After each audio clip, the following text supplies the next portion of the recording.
Hello les amis, bienvenue dans cette nouvelle vidéo. Nous allons voir aujourd'hui les types de données sur Dart. Alors, je vais partir du principe que vous aviez pu installer votre environnement de développement. Si je reviens ici, on avait dit, si on vient au niveau de la page d'accueil ici du site dart.dev, vous aviez un lien ici Get Dart et là, en fonction de votre environnement, on suppose que vous avez pu installer, si vous êtes sur Windows, vous pouvez utiliser Choco, Linux, ça dépendra donc de votre distribution. Puis macOS, vous pouvez utiliser Brave, sinon vous installez aussi le zip et le SDK et puis vous installez vous-même en fait. Donc voilà, on suppose que vous avez pu le faire. Sinon également, pour suivre temporairement ce cours-là, je vous invite également à utiliser cette Dartpad, il me semble, le site il s'appelle. Vous pouvez donc utiliser Dartpad ici pour pouvoir naviguer et suivre temporairement les cours. Alors ça ne vous permettra pas d'avoir un build définitif, surtout si lorsqu'on commencera à utiliser Flutter ou d'autres fichiers, etc., l'inclusion de d'autres librairies, etc. Mais temporairement, ça nous permettra donc d'explorer un petit peu les fonctionnalités du langage. Alors aujourd'hui, je vous propose donc de voir les types de données qui est sur Dart. Alors de mon côté, j'ai plusieurs éditeurs. Je vous recommande notamment, si vous n'avez pas développé par le passé sur un des éditeurs là, je vous recommande de partir sur du VS Code, du Visual Studio Code. Alors c'est hop, je vais revenir sur ce lien là, tac, Visual Studio Code, tac, c'est celui-là. Donc je vous invite à voir celui-là, il est très performant également et très léger aussi. Vous pouvez installer rapidement les plugins de Dart et avoir l'autocomplétion qui vous permettra donc de naviguer rapidement, de développer facilement aussi avec le langage Dart. Et sinon, moi j'utilise le plus souvent les éditeurs de IntelliJ, IDEA. Alors IntelliJ, tac. IntelliJ, IDEA, de JetBrains plutôt, j'allais dire. Donc actuellement sur le projet là, je vais l'ouvrir sur IntelliJ exceptionnellement puisque j'ai la licence, mais ils ont des éditeurs super intéressants également, vous pouvez les utiliser. Vous avez également des éditeurs comme Atom Editor par exemple, qui est aussi un éditeur open source qui vous permettra aussi de travailler sur des projets comme celui-là. Vous pouvez installer des plugins et avoir tout un tas de choses.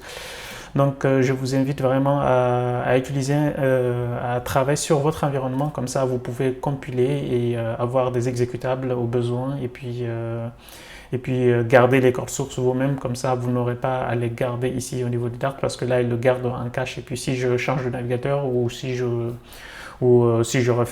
ferme le navigateur dans certains cas, donc il peut effacer les cookies, etc. Donc voilà, je suppose que vous avez donc pu installer aussi ces éditeurs-là. De mon côté, j'ai ouvert le projet sur plusieurs éditeurs. Là, je suis sur Visual Studio Code, comme je disais. Donc, on a donc les fichiers ici.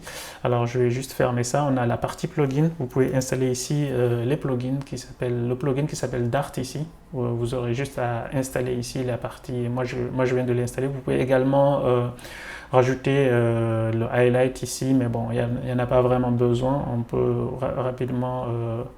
voir rapidement que le code il est coloré ici. Alors là, j'ai créé un fichier. Si vous venez au niveau de votre auditeur de code, j'ai créé un dossier et puis à l'intérieur de ce dossier-là, j'ai créé ce fichier-là main.dart. Alors vous pouvez le nommer comme vous voudrez. Habituellement, de façon maintenant, je pense que c'est une règle en fait chez Dart. Les fichiers, si vous écrivez des modules ou ce genre de choses, donc il faut absolument que ce soit un underscore, le nom du fichier ici. Par exemple, si vous avez un nom, il me semble, si vous avez quelque chose comme ceci, alors rename, alors, tac. Si vous avez quelque chose comme ceci, je sais pas, test, et que vous essayez d'importer ça sur un autre fichier, ça ne marchera pas. Donc il faut transformer les tirets en underscore comme ceci par exemple, en mettant des underscores, comme sinon les imports ne marchent pas, de souvenirs. Donc voilà, et puis donc quand on crée le fichier, l'extension du langage, donc c'est .dart, Et à l'intérieur, on a une fonction, dans tout programme Dart, on a une fonction principale qui s'appelle la fonction d'entrée et c'est la fonction main. Ça, c'est le type de retour et puis ça, c'est le nom de la fonction main. À l'intérieur, là, on ne s'occupe pas pour le moment. On peut avoir des arguments qu'on appelle ici. Et puis là, ça délimite donc le bloc d'instruction en fait sur le langage. Et puis toutes les librairies qu'on va utiliser donc vont se dérouler ici, ce sera le point d'entrée, et puis tout ce qu'on va utiliser donc va se dérouler à l'intérieur de ces deux blocs-là. Donc si on appelle des librairies, des instructions ou tout un tas de choses, donc tout s'exécutera à partir de là. Si on est sur mobile, le point d'entrée, lorsqu'on clique sur l'application, ce sera ici aussi, et puis tout, donc on a un arbre de décision qui va se lancer, et puis ça va travailler sur les différentes instructions. Donc voilà, là j'ai une simple instruction ici qui permet donc d'afficher un message Hello Dart, this is my first program.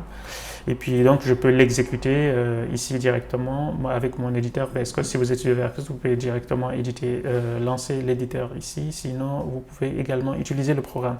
En supposant que vous avez pu installer ici le langage Dart, vous aurez donc une commande Dart, quelque chose comme ceci.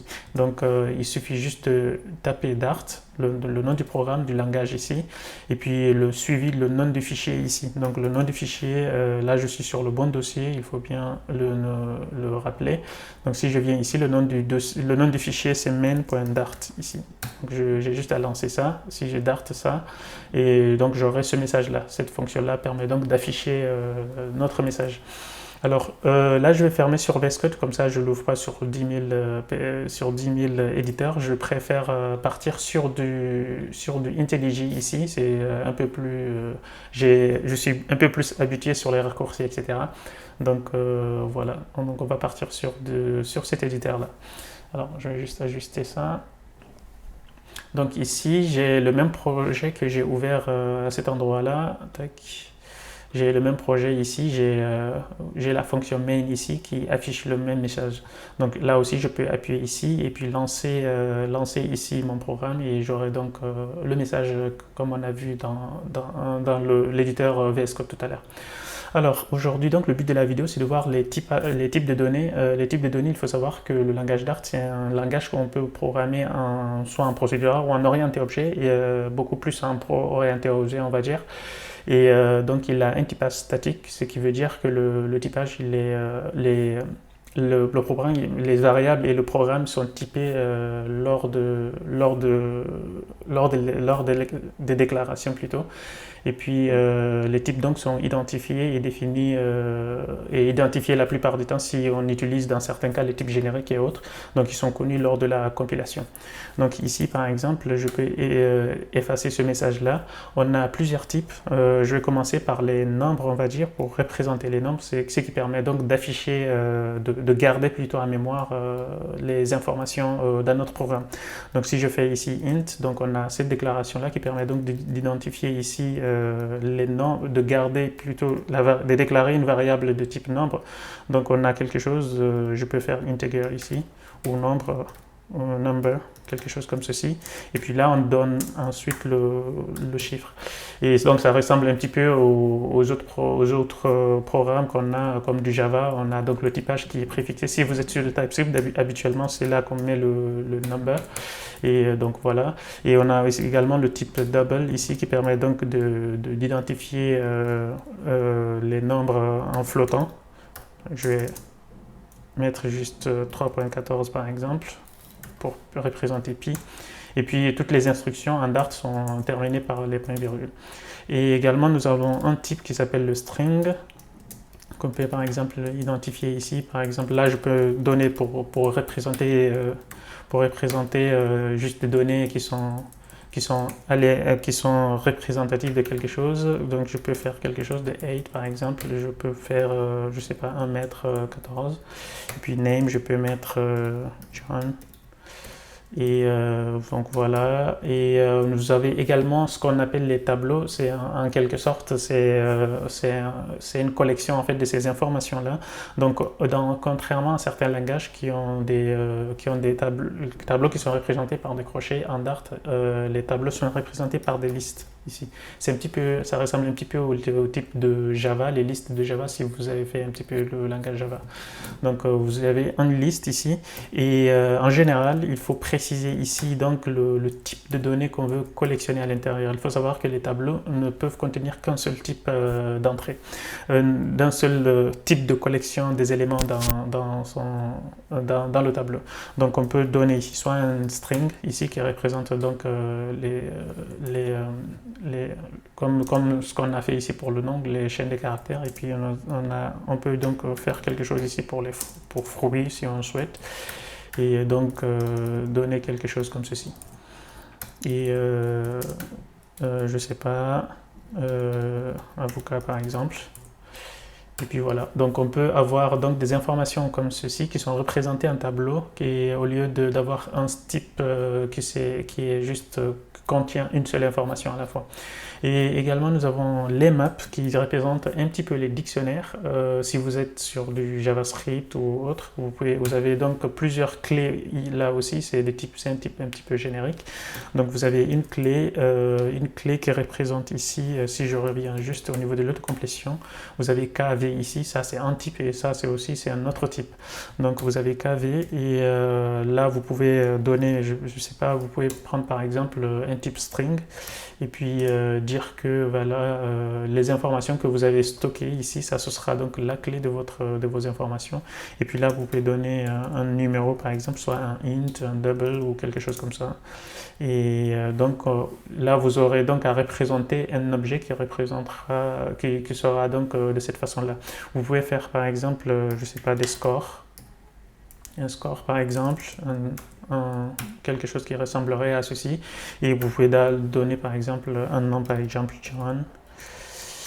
John, il a par exemple 1, et Mokhtar, je sais pas, et on aura 3 par exemple. Quelque chose comme ceci. Donc il ne faut pas oublier le point virgule à la fin. Vous avez également ce qu'on appelle les types ici, les variables. Les variables, ça peut englober un petit peu tout ce qu'on a vu là. Les variables, la seule condition, c'est que, par exemple, je peux avoir ici un type ici variable.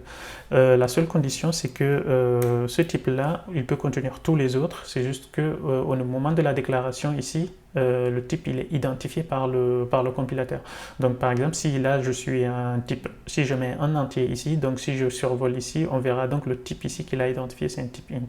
Si je fais ici par exemple un string, double quote juste, et il va le considérer comme étant quelque chose de string, donc etc. Donc on aura donc quelque chose comme ceci. Je peux avoir aussi ça.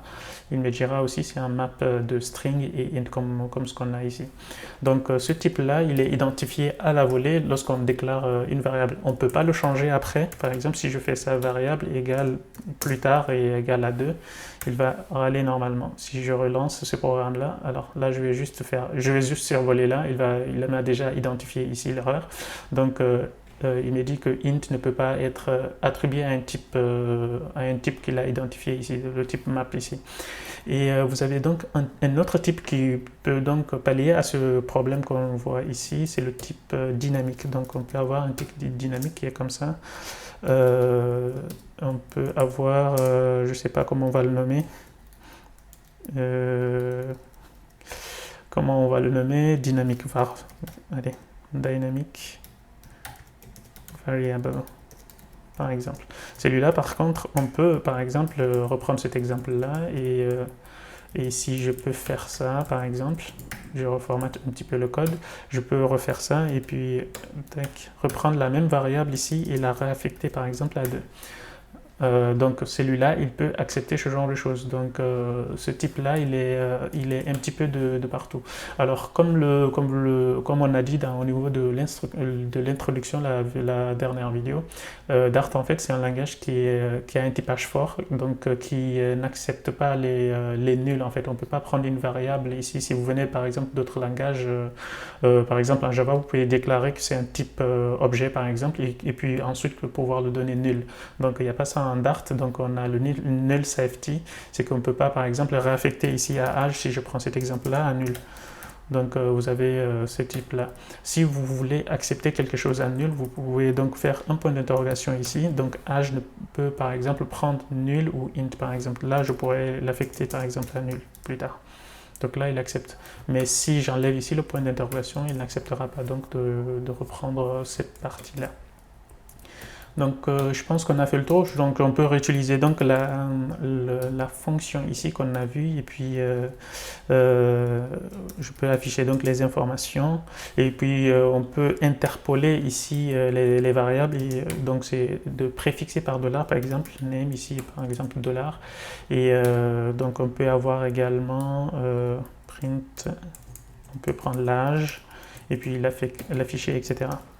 Donc voilà, et fruits. Alors on verra plus tard comment customiser ce genre de choses, mais on verra ici l'affichage ici par défaut qu'il va nous proposer. Par exemple, si je lance ça, je vais juste lancer ça, on va voir ici, il me donne un formatage un petit peu bien défini. Donc vous pouvez également avoir ici pour la partie score,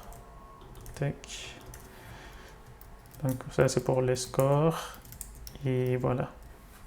Donc je peux faire quelque chose comme ceci, relancer le programme, et puis là il me formate bien les choses. Là je peux juste plier cette partie-là. On voit bien les informations ici qui sont formatées. Alors il faut savoir que chaque type ici, il a une façon ici d'être affiché ici, qui est converti donc en toString quelque part. Il faut savoir également qu'on peut également nous aussi construire notre propre typage. Par exemple, on peut créer notre propre type en créant des classes qu'on verra prochainement et créer donc manipuler des choses comme on le souhaitera. Et donc voilà, je pense qu'on a un petit peu fait le tour sur les typages. Il faut savoir également que ces méthodes-là, ces typages-là, ils ont des méthodes en fait. C'est pas comme les autres dans les autres langages. En fait, ils n'ont pas de type. Les types primitifs en quelque sorte n'ont pas des méthodes. Par exemple, je peux faire ici le 1. Je peux prendre ici l'exemple 1, point, quelque chose. Donc on a tout un tas de méthodes ici qui est mappé sur ce nombre-là, par exemple. Si je prends par exemple le 8, que ce soit le 8, on a des méthodes ici qu'on peut appeler directement sur la variable. Donc même si c'est un type comme ceci, on peut directement l'avoir. Donc je peux faire par exemple toInt, on peut le caster, toString, quelque chose comme ceci, on le convertit. Donc c'est cette méthode-là donc, qui est utilisée en quelque sorte dans les prints ici, en général lorsqu'on l'appelle dans un string. Donc on verra comment customiser tout ça prochainement avec les extensions, avec les mixins et tout ce qui suit. Donc je pense qu'on a fait un petit peu le tour sur ces types-là et donc on se retrouve donc à la prochaine pour voir d'autres instructions sur le langage. On se retrouve donc à la prochaine. Ciao.